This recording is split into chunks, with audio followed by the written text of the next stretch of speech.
وَلِيَعْلَمَ الَّذِينَ نَافَقُوا وَقِيلَ لَهُمْ تَعَالَوْا قَاتِلُوا فِي سَبِيلِ اللَّهِ أَوِ ادْفَعُوا قَالُوا لَوْ نَعْلَمُ قِتَالًا لَاتَّبَعْنَاكُمْ هُمْ لِلْكُفْرِ يَوْمَئِذٍ أَقْرَبُ مِنْهُمْ لِلْإِيمَانِ يَقُولُونَ بِأَفْوَاهِهِمْ مَا لَيْسَ فِي قُلُوبِهِمْ وَاللَّهُ أَعْلَمُ بِمَا يَكْتُمُونَ۔ ترجمہ: اور اس لیے پہنچی کہ اللہ منافقوں کی پہچان کرا دے، اور جب ان سے کہا گیا کہ آؤ اللہ کی راہ میں جہاد کرو یا دشمنوں سے دفاع کرو تو کہنے لگے اگر ہم اچھے طریقے سے لڑنا جانتے، یا کہنے لگے اگر ہم اس لڑائی کو صحیح سمجھتے تو ضرور تمہارا ساتھ دیتے۔ یہ لوگ اس دن ظاہری ایمان کی نسبت کھلے کفر کے زیادہ قریب تھے، اپنے منہ سے وہ باتیں کہتے ہیں جو ان کے دلوں میں نہیں ہیں، اور اللہ بہتر جانتا ہے جو باتیں یہ چھپا رہے ہیں۔ وَلِيَعْلَمَ الَّذِينَ نَافَقُوا، اور تاکہ منافقوں کی پہچان کروا دے۔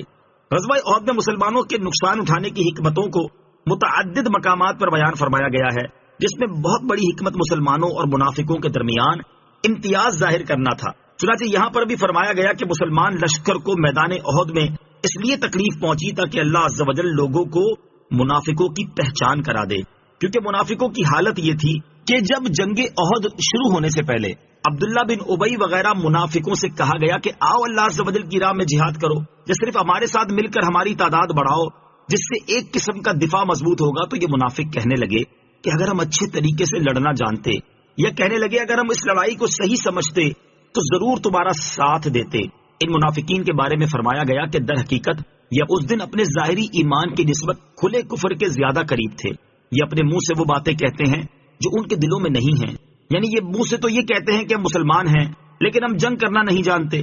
لیکن دل میں یہ کہتے ہیں کہ کفار کو اپنا دشمن نہ بناؤ، مسلمانوں کو ان کے ہاتھوں تباہ ہو جانے دو۔ الذين قالوا لإخوانهم وقعدوا لو أطاعونا ما قتلوا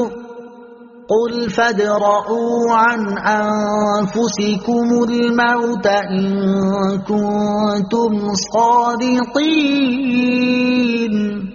ترجمہ: وہ جنہوں نے اپنے بھائیوں کے بارے میں کہا اور خود بیٹھے رہے کہ اگر وہ ہماری بات مان لیتے تو نہ مارے جاتے، اے حبیب تم فرما دو اگر تم سچے ہو تو اپنے سے موت دور کر کے دکھا دو۔ الذین قالوا لاخوانہم، جنہوں نے اپنے بھائیوں کے متعلق کہا۔ منافقین نے احد میں شہید ہونے والوں کے بارے میں کہا کہ اگر یہ لوگ ہماری بات مان لیتے اور ہماری طرح گھر بیٹھے رہتے تو مارے نہ جاتے۔ ان کے جواب میں فرمایا گیا کہ اگر تم سچے ہو تو اپنے سے موت کو دور کر کے تو دکھاؤ۔ یقیناً موت تو بہرحال آ کر ہی رہے گی، خواہ آدمی گھر میں چھپ کر بیٹھ جائے۔ تو یہ کہنا سراسر غلط ہے کہ اگر لوگ ہماری بات مان کر جہاد میں نہ جاتے تو نہ مارے جاتے۔